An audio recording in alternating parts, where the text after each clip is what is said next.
प्राचीन ज्ञान परंपराओं में कहानी सुनाने का उद्देश्य केवल मनोरंजन नहीं होता था, बल्कि यह गहरे आध्यात्मिक सत्य और नैतिक शिक्षा देने का एक साधन था।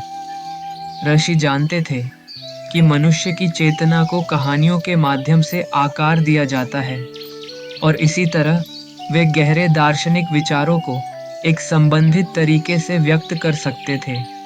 इस संदर्भ में नैमिषारण्य के ऋषियों की कथा का गहरा अर्थ है। स्थल नैमिषारण्य, एक पवित्र संबंध का स्थान। नैमिषारण्य केवल एक भौतिक स्थान नहीं है, बल्कि यह आध्यात्मिक ज्ञान का केंद्र प्रतीक है। वायवीय तंत्र के अनुसार ब्रह्मा ने इस स्थान को ब्रह्मांड के केंद्र के रूप में देखा था। यह गूढ़ विचार दर्शाता है कि सारी सृष्टि का वास्तविक केंद्र भौतिक नहीं, बल्कि आध्यात्मिक है। ब्रह्मांड विशाल है, लेकिन इसमें एक केंद्रीय सत्य है जो सभी चीजों को एकजुट करता है। परमेश्वर की उपस्थिति जो सृष्टि के हृदय में है। यह विचार कई धार्मिक परंपराओं में देखा जाता है, जहां केंद्र को आध्यात्मिक धुरी के रूप में प्रस्तुत किया गया है, जो स्वर्ग और पृथ्वी, भौतिक और आध्यात्मिक का मिलन स्थल है। ऋषि यहाँ एकत्रित होते हैं ताकि भगवान के और उनके भक्तों के लिए विशाल बलिदान कार्यों को संपन्न कर सकें, जो यह दर्शाता है कि सर्वोत्तम सेवा वह है जो सभी के लिए लाभकारी हो और जो परमेश्वर के साथ हमारी आत्मीयता को समझे। बलिदान का स्वरूप भगवान और उनके भक्तों के लिए सेवा। इस संदर्भ में बलिदान केवल आचारों और अनुष्ठानों तक सीमित नहीं है, बल्कि यह एक गहरे आत्मत्याग और निस्वार्थ सेवा का प्रतीक है। ऋषि भगवान विष्णु के प्रति अपनी भक्ति का साक्षात्कार कर रहे हैं, यह समझते हुए कि भगवान ही सृष्टि के सभी अस्तित्व का मूल है। जैसे एक वृक्ष का पोषण उसकी जड़ से होता है, वैसे ही सृष्टि का कल्याण भगवान से होता है। यह हमें यह सिखाता है कि जीवन का उच्चतम उद्देश्य कुछ बड़ा, कुछ दिव्य के लिए जीना है। आज के भौतिक समाज में लोग अक्सर व्यक्तिगत इच्छाओं और भौतिक लक्ष्यों के पीछे दौड़ते हैं, लेकिन यह अक्सर जन्म और मरण के चक्र में और अधिक बंधन की ओर ले जाता है। ऋषि निस्वार्थ रूप से अपने जीवन को समाज के कल्याण के लिए अर्पित करते हैं, जो यह दिखाता है कि सच्ची शांति और समृद्धि तभी संभव है जब हम परमेश्वर के साथ अपने संबंध को समझें और उसी के अनुसार कार्य करें। विरक्ति और आसक्ति। वृक्ष का उपमा। इस कहानी में जो सबसे आकर्षक चित्रण है वह वृक्ष का रूपक है।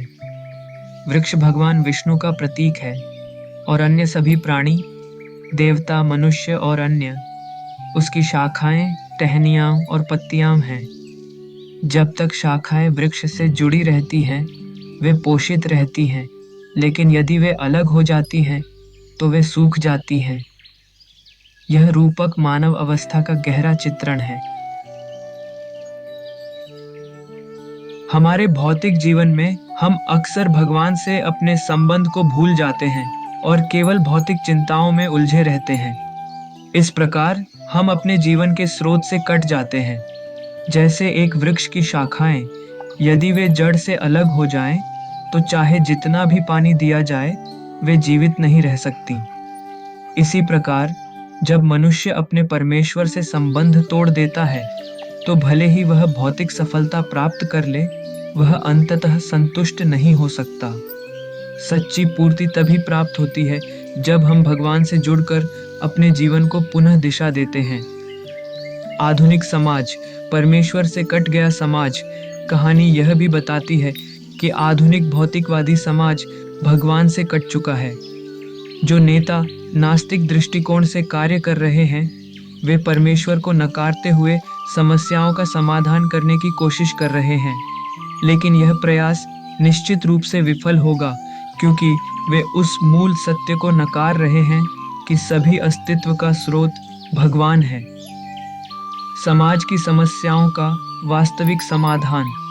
ऋषि सिखाते हैं तभी संभव है जब हम अपने संबंध को परमेश्वर के साथ फिर से स्थापित करें।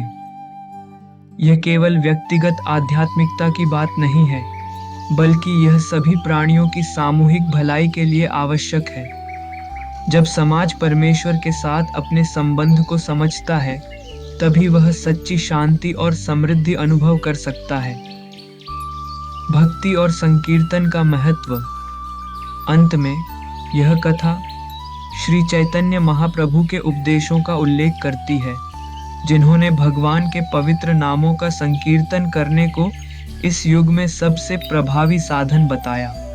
इस युग में भगवान के नाम का संकीर्तन हरे कृष्ण कृष्ण कृष्ण हरे हरे, हरे रामा रामा रामा हरे हरे एक सरल फिर भी शक्तिशाली साधन है, जिसके माध्यम से हम परमेश्वर से जुड़ सकते हैं, हृदय को शुद्ध कर सकते हैं और संसार में शांति ला सकते हैं।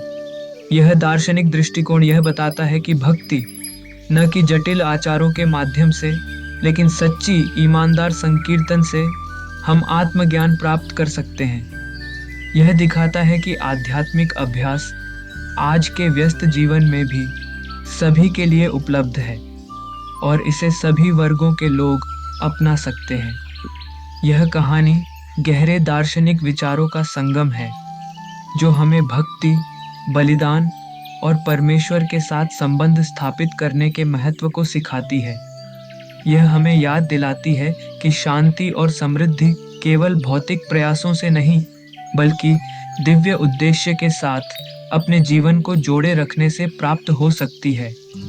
जब हम स्वयं को परमेश्वर से जोड़ते हैं, तो हम न केवल स्वयं को पोषित करते हैं, बल्कि पूरे विश्व को पोषित करते हैं।